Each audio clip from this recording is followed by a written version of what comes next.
mag-ingat kayo sa pakikipag-away, mga kapiksi. Lalo na sa trabaho or pwedeng sa kapitbahay or wherever, guys. Kasi kapag nakipag-away kayo, tatry rin kayo nitong mga kaaway nyo, mga kapiksi, and gagawa siya ng hindi maganda towards you, papabagsakan kayo nitong person mo, guys, no? So, parang, lalo na kapag pinrovoke kayo, kasi itong person na to, parang merong inggit sa'yo itong tao na to.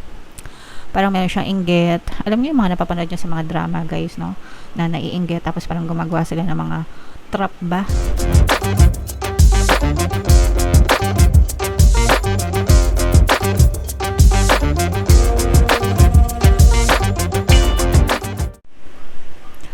Hello guys, hello Pisces, welcome back to Pinay Pixie Tarot. Ang pamagat ng episode natin for tonight is monthly horoscope para ngayong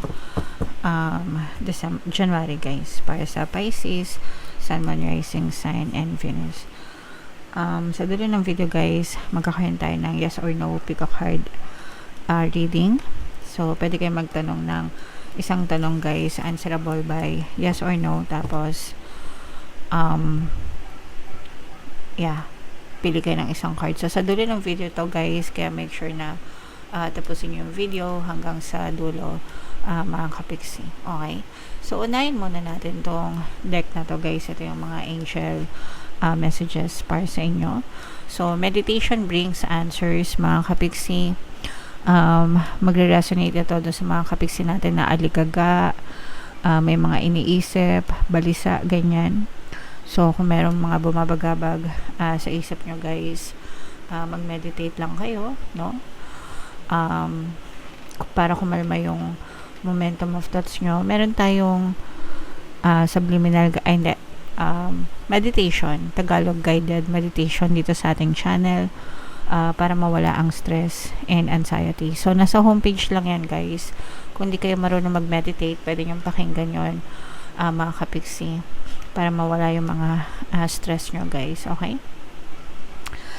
And kung meron kayong kailangang i-communicate sa ibang tao, pwede sa relationship, sa trabaho, sa negosyo, or kahit saan, make sure na makipag-usap kayo ng maayos. Even sa mga prayers nyo, guys, kailangan maliwanag yung prayers nyo, iparating nyo ng malinaw kay universe yung mga bagay na dinadasal nyo, guys. So, communication ang susi para sa matiwasay na pagsasama sa maayos na relasyon sa kahit anong aspeto, guys. Make sure that you are heard, no? Make sure na yung mensahe mo naririnig, natatanggap nila, and make sure din na marunong kang makinig sa mga mensahe nila and natatanggap mo rin yung mga mensahe nila. Okay? And then mag-compromise kayo, mga kapiksi, para magkasundo kayo. And wow, so ito i-mind nyo na agad to. There's something better na paparating sa inyo. May mga magagandang bagay na paparating sa inyo, guys. Pagpasok pa lang ng January, pagpasok pa lang ng bagong taon. So this is something that you should look forward to. Maging excited kayo, guys, para sa mga something better na ito, Pisces. Okay? Alright.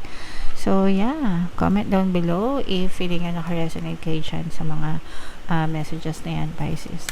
So, shuffle natin to, guys. Hanapin natin yung energy ng Pisces. Habang sinashuffle ko to, panoorin nyo muna yung video natin regarding sa ating paano mag-manifest ng abundance video course.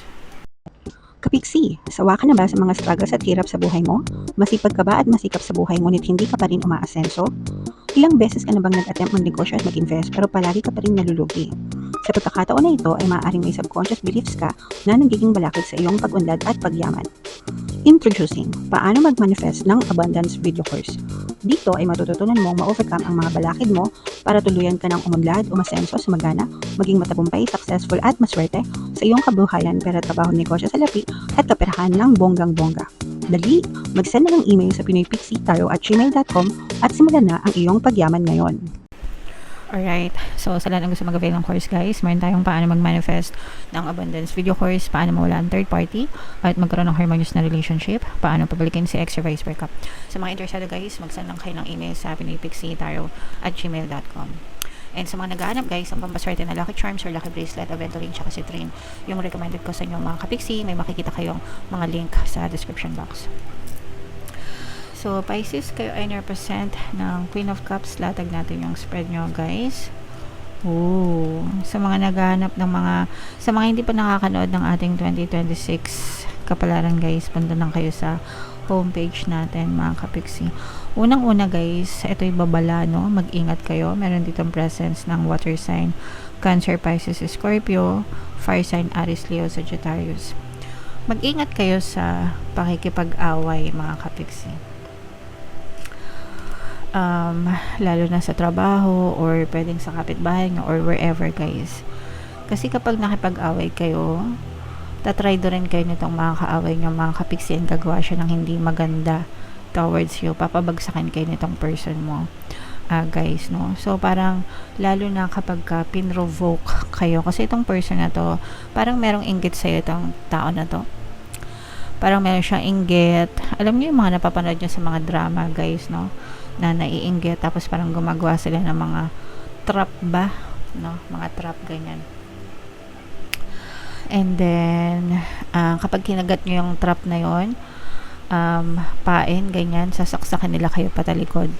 So parang ganun yung, parang gumagawa siya ng plano kung paano kayo pabagsakin, kung paano kayo try do rin mga kapiksi.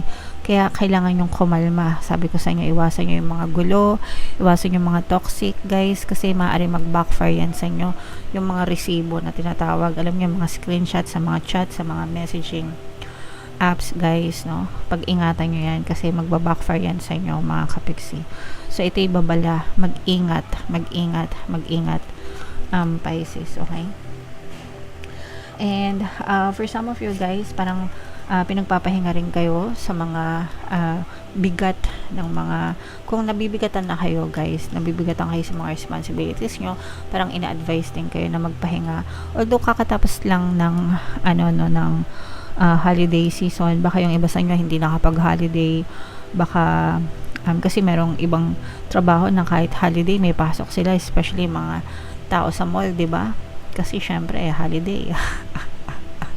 maraming kita, maraming benta sa mall. Kaya walang pasok, kaya may pasok pa rin yung iba. So, anyway, so kung hindi kayo nakapagpahinga no holiday season, mga kapiksi, maaari kayo magpahinga ngayong buwan na to, no?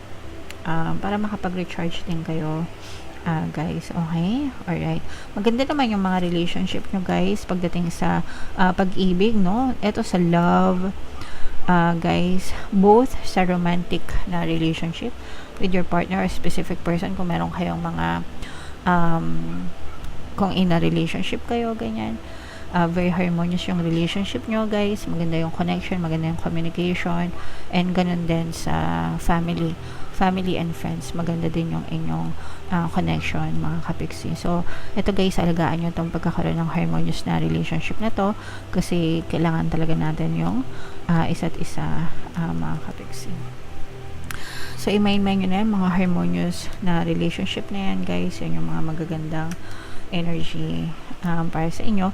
May bagong simula na eto guys, lalo na sa mga aspiring na mag-abroad yan. So sa mga aspiring na mag-abroad guys, eto parang bumubuo kayo ng mga plano, pinag-iisipan nyo talaga yung desisyon, kasi yung iba sa inyo parang gusto nyo talaga mag-abroad, especially by next year, pero pinag-iisipan nyo pang mabuti mga kapiksi. Pero ngayon pagpasok ng New Year, parang gumagawa na kayo ng mga plano kung saan kayo mag-a-apply. Yung iba sa inyo baka nag-aasikaso na ng mga requirements, yung iba sa inyo baka naghahanap na ng mga legit na mga employers. So maaaring magkaroon ng progress yung mga plano nyo mga kapiksi, no? So not necessarily na makakalipad agad kayo.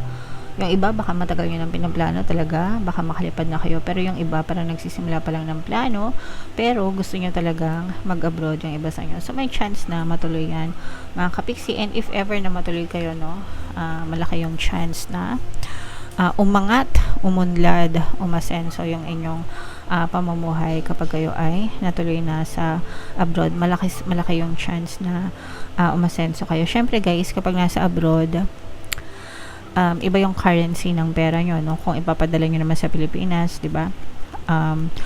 Uunlad at aasenso talaga yung inyong pamumuhay. Hindi lang kayo, kundi buong pamilya nyo, mga kapiksi. Syempre guys, kailangan marunong din kayo mag-ipon, marunong din kayong mag-handle ng finances nyo, no? Kasi meron tayong mga kababayan na ilang taon na nagpapakamatay sa abroad pero wala pa ring ipon, di ba? So, nasa tamang diskarte lang yan and tamang pagpaplano, Pisces. Okay? Alright. So, comment down below guys if naka-resonate kayo. Ito na guys yung ating yes or no pick a card reading mga kapiksi. Huminga ng malalim guys. Tapos, itanong nyo sa isip nyo kung ano yung tanong na gusto nyong malaman for January. Answerable by yes or no mga kapiksi. Tapos, pili kayo ng isang card guys. And, sa mga gustong matutong mag-manifest on their own guys, pwede kayo mag-join sa ating membership program. Click nyo lang yung join button dito sa baba para magka-access kayo sa mga manifestation videos ko guys. Okay, so huminga ng malalim mga kapiksi. Itanong sa isip yung tanong na gusto nyong malaman and then pili kayo ng isang card. Ito yung card 1, ito yung card 2, ito yung card 3. Kung card 1 ang napili nyo guys, ang sagot sa tanong nyo ay yes. Kung card 2 naman, ang sagot sa tanong nyo ay yes. And kung card 3 naman, ang sagot sa tanong nyo ay yes, Pisces. So, congratulations guys kasi puro yes naman yung lumabas sa inyo, guys. Okay? Alright. So, comment down below, Pisces, if naka-resonate kayo. Ito guys, i-main nyo na yan sa comment section. Happy New Year sa inyong lahat guys. I love you all. And ito yung ating 2026 kapalaran. Ito naman yung ating success stories ng paano mag-manifest ng abundance video cards. Click here to subscribe guys. Thank you for liking, sharing, and subscribing. See you next time. I love you all. Have a nice day. Bye-bye.